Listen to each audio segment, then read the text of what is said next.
The Nine Noble Virtues. The Nine Noble Virtues derive from the ancient Norse teachings and the Asatru religion, which was the religious views of the Vikings. The main book that these virtues are taken from is called the Havamal. The Havamal contains a lot of wisdom and also gives insight into the culture and values of the Vikings. The Nine Noble Virtues fit perfectly into the warrior lifestyle, as one would expect since they originated from a warrior culture. These virtues coincide with the virtues of warrior cultures throughout the world, and once again proves that true character and honour is universal. Now let's delve into the virtues of the Vikings. Courage. The Nine Noble Virtues start with courage. This is very appropriate because without courage you cannot live up to your code of honour for very long. The word courage comes from the Latin word heart. It takes courage to stand for your beliefs and live according to your own code of ethics. The Vikings were known for their courage and bravery in battle. But courage applies to more than simply being brave in battle. Courage actually applies to every part of your life. It takes courage to do what you know is right, especially when those around you disagree with your point of view. In our politically correct society, courage is more important than ever. Your personal values may be challenged on a daily basis. Standing for what you believe in can take a lot of courage. You must have enough conviction in your beliefs to stand for what you believe and live your life by your own code. This does not mean that you act in rash and tactless ways. There is a difference in being courageous and in being stupid. Having the courage to live by your own code of honour, but do it with wisdom and discretion. Truth. You should have enough confidence in your beliefs and your actions to be truthful. Truth is simply being honest about what you believe or know to be true and right. Simply put, don't lie. This sounds very straightforward, but lying has become so commonplace that it is almost expected in today's world. It shouldn't be this way for the true warrior. Lying, in most cases, is an act of cowardice. Live according to what you believe in your heart to be right, and you will have no reason to lie about your actions. If you do not think an action is right, don't do it. If something is not true, don't say it. Whenever I write or teach this concept, I inevitably have people argue that no one truly knows truth or that truth depends on someone's point of view. While it is true that different people see things differently and thus perceive the truth in different ways, that should not affect you. You live by your truth as best you can. Respect other people's right to believe what they want, but live according to your truth as you perceive it in your life. The main thing to consider where truth is concerned is to always be truthful with yourself. Do not deceive yourself any more than you would deceive someone else. The true warrior must make truth a part of his or her life. But as with courage, it is important to remember that you must do so in the right way. There is a right way and a wrong way to do everything. Sometimes lying is the right thing to do. The Vikings permitted lying if you were being lied to. The true warrior understands that honour is not black or white. Every action must be evaluated by whether or not it is right and it originates from pure intentions. Honour. Without honour, there can be no true warrior or true human being as far as there goes. As I just said, honour is not a black and white character trait. It is hard to define.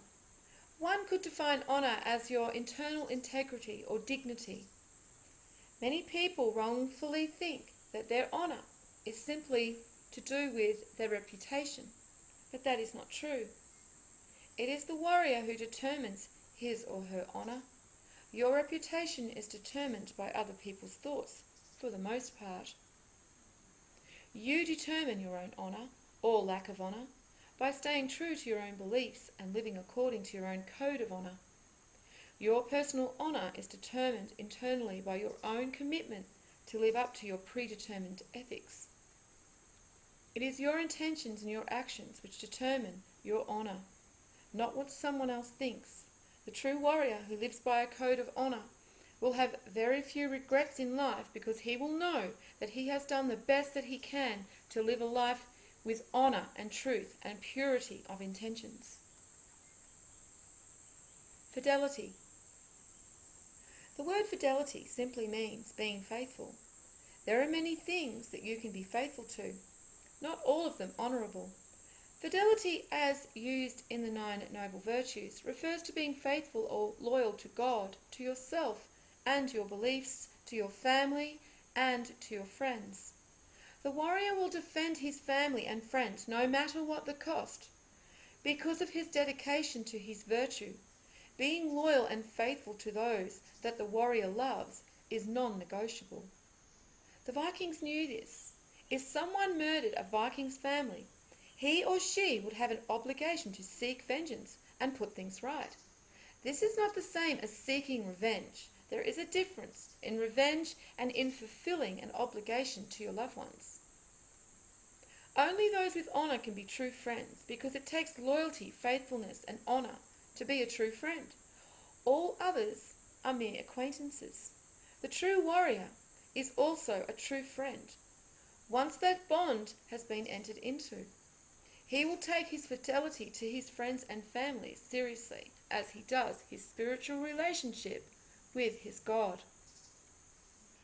Discipline. Discipline, as referred to in the 9 Noble Virtues, mostly means self-discipline. These virtues or qualities are not perfected overnight. It takes discipline to live according to your own personal code of ethics. The true warrior lives according to his own code, rather than according to what corrupt politicians or cultural standards dictate. This means that he must exercise a great deal of self-discipline. If the warrior is going to live by his own standards, he must be willing to control his own actions. Many things that are legal go against the warrior's own code of honour, and many things that governments declare illegal may be permitted by the warrior's personal standards. In order for the warrior to stay true to his own principles and virtues, he must develop self-discipline. Hospitality. Hospitality is definitely a warrior trait. The warrior is expected to treat others with respect and dignity. You must see other people as people who deserve to be treated with respect and courtesy. The Vikings believed that sometimes the gods would visit people in human form, and that in being disrespectful to strangers, they could also be disrespecting the gods. The Bible also states a similar belief, stating that many people have entertained angels unknowingly when they have entertained strangers. Whether or not angels or gods visit people in the form of strangers is irrelevant. What matters is that you treat everyone with respect and courtesy. The warrior does this because it is part of his own code of ethics. You should treat others with hospitality, not because they deserve it, but because that is how you behave towards other people. It has to do with your own principles. What others deserve has nothing to do with it. Industriousness. Industriousness simply means the willingness to work hard at whatever you do. If something is worth doing, do it well. Do it with pride and do it to the best of your ability. The Vikings looked down on those who were lazy and felt that their gods looked down on those who were lazy also. The warrior has to work hard and smart to take care of his family. This doesn't just apply to your vocation, but everything you do, your entire way of life. The true warrior is a person of excellence. He or she will do everything with care and detail. Mediocre acts are not acceptable. Warriors set high expectations for themselves in everything they do, and they refuse to lower their standards in their work or their personal beliefs. Self-reliance. Warriors are by nature independent beings. This doesn't mean that the warrior doesn't like other people or enjoying being around other people, but rather that he strives to ensure that he doesn't have to depend on others for his survival. The warrior is responsible for taking care of himself and his family. This is his first and foremost duty in life.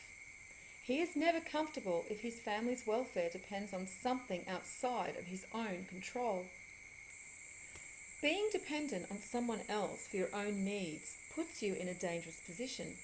Such a position can make it very hard on the warrior, as he may be put into a position to choose between his standards and principles or his job. For this reason, it is best to strive to be as independent of outside influences as possible. This is hard to do in today's world. Being frugal and financially stable is an important part of being self-reliant. Do your best not to have to depend on other people for your welfare. Perseverance. Without perseverance, you will not be successful in applying the 9 noble virtues in your life. No one is perfect, and you will make mistakes. In order to live the warrior lifestyle, you cannot simply give up and quit when you fall short of your mark.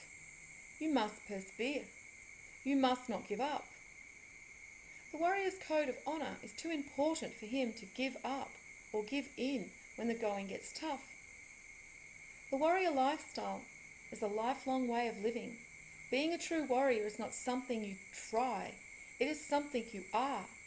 It is a way of living, a way of being. You don't try to be a warrior. You either are a warrior or you are not a warrior. You either have honour and integrity or you don't. For the true warrior, falling short does not mean failing. It means learning and being determined to do better next time. Perseverance is essential to live the warrior lifestyle.